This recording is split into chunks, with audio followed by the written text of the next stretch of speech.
Financial Survival Network, helping you to survive and thrive in the new economy. Get our complimentary newsletter at financialsurvivalnetwork.com. This is the Financial Survival Network. On the phone with me now is Andy Hoffman. He's calling from an undisclosed location. He's got some key insider information that you need to know about. Not really. He's just away for a couple of days, but he's here for the Monday rant. Hey, And, how you doing? Good. I'm right off the plane in that undisclosed location with extremely important inside information to talk about. Yeah, so what's the insider's perspective here? What haven't I figured out yet?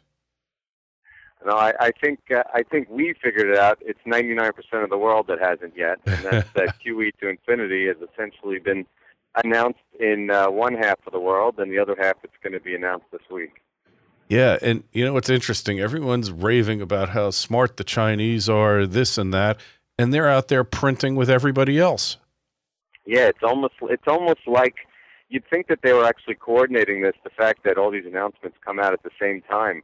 But no, the Chinese they're just the same centrally planned fiat currency economy as everyone else. They just happen to have the lowest cost of production, so they have a higher manufacturing market share, but they have bigger problems than we do because they have 1.5 billion people to feed. Yeah, feed is right, and their ability to do so is getting worse by the day. We have this rotten corn crop in the U.S., like one of the lowest on record, and we got food prices skyrocketing, partly due to demand and supply, but also due to inflation of fiat currencies.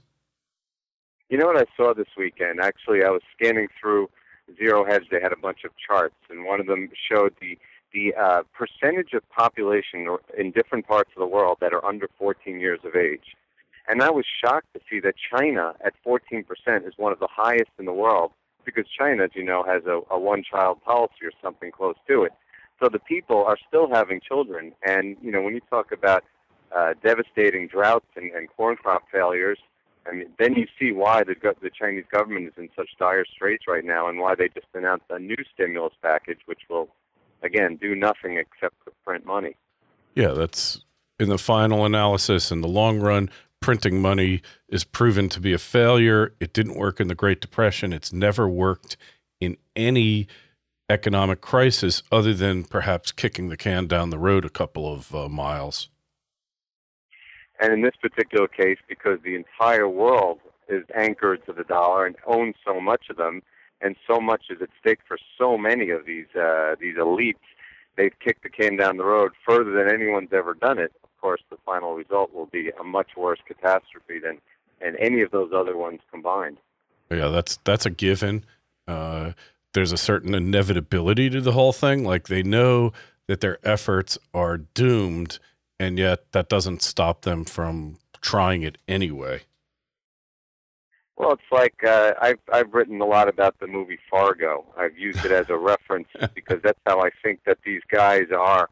The position that they're in, they needed some money. So they said, well, if we just print a little money, or in the case of Norm Lundegaard, he said, well, let me just do a kidnapping of my wife. And it turned out by the end of the movie, everyone was dead. And they just the hole just gets dug deeper and deeper and deeper.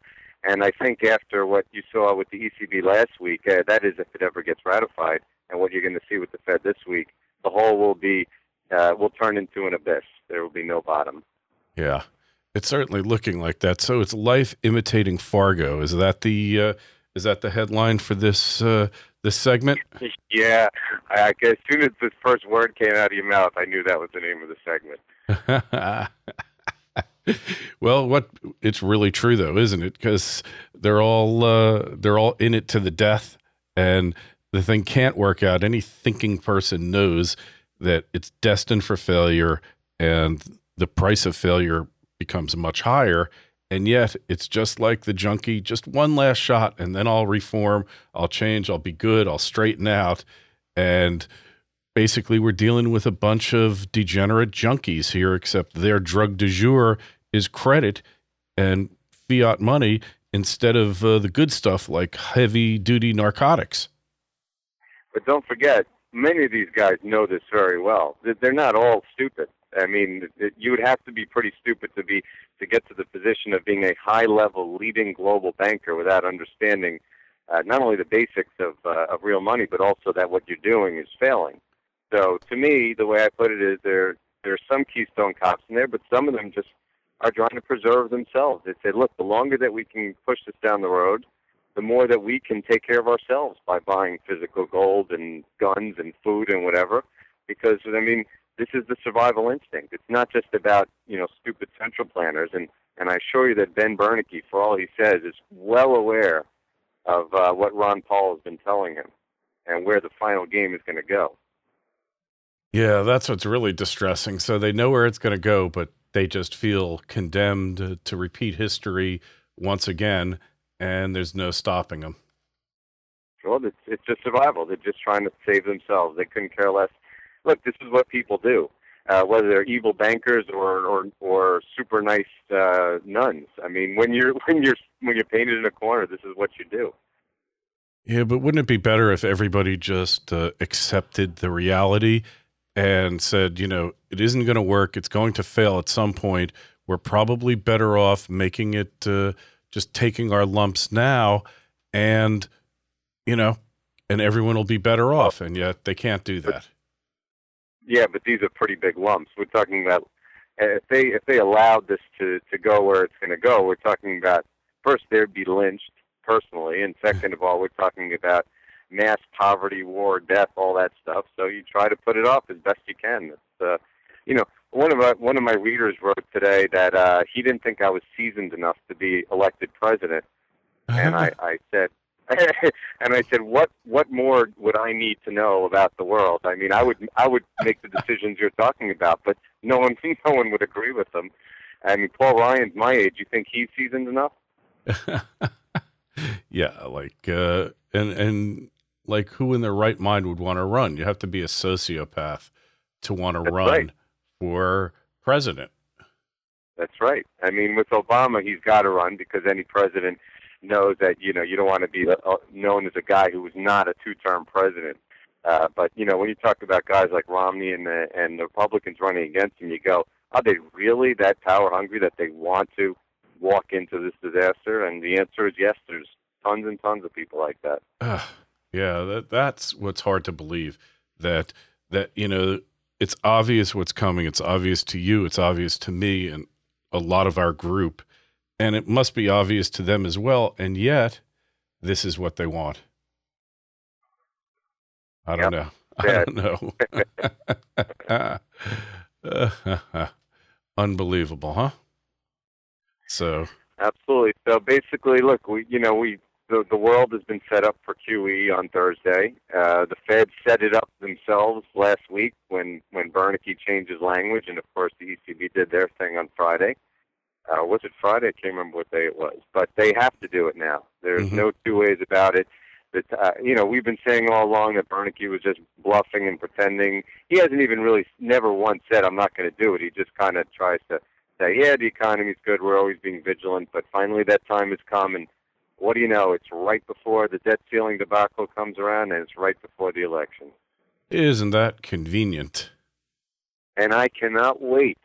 Because I scan the globe and the internet looking for articles about the debt ceiling, and I can't find any. And people don't realize, I mean, this is what all this problem last year was about, the debt ceiling being hit at $14.3 trillion. We're about to hit it at 16.4, and no one's talking about it yet. And I assure you they will. I will guarantee that within 6 months from now, the U.S. will have been downgraded by at least one agency and possibly by more than one rating. Yeah, probably right after the election, I would assume.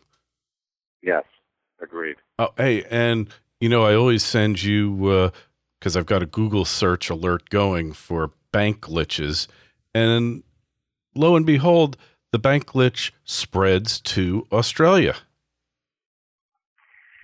It's going to spread everywhere. I mean, banks are insolvent. And, Australia is supposed to have good banks compared to the rest. So, if they're having problems there, they're having problems everywhere else. And glitch just equals, that's just a new word for we have no money. That's what glitch is. Yes, we have no bananas, right? Yeah, yeah. Yeah, which again, but for them to come out and say, "Hey, sorry, we're out of money. Can't give you your money." What would that do, huh? Yep. Look, keeping your money in cash in a bank is the exact opposite of what the mainstream will tell you is safe. I mean, you keep gold sitting in a safe in your house, that's safe. You put your money in cash in the bank, and that there is no better way of losing it, whether it's to inflation, to bank holidays, to rehypothecation, or to government decree. Somehow you're going to lose your money. Yeah, it seems to be baked in the cake, doesn't it? Yes.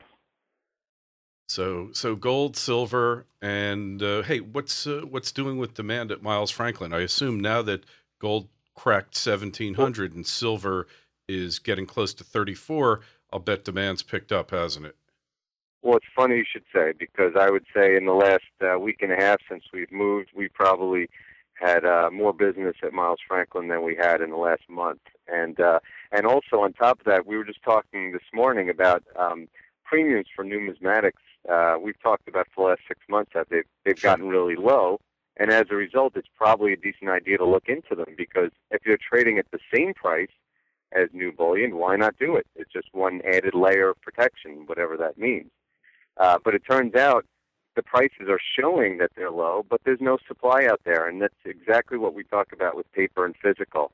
They can call the paper price whatever they want, but the fact is, if you want to buy size like Eric Sprott is buying, and it's not a coincidence that gold went up $35 the day that Eric Sprott announced his deal. If you want to buy in size, it's not going to be out there at the current prices. Yeah, that's why, I keep 2 silver eagles that I got from Miles Franklin in my pocket with me wherever I go. Traveling, doesn't matter. I don't know exactly why I keep them in there.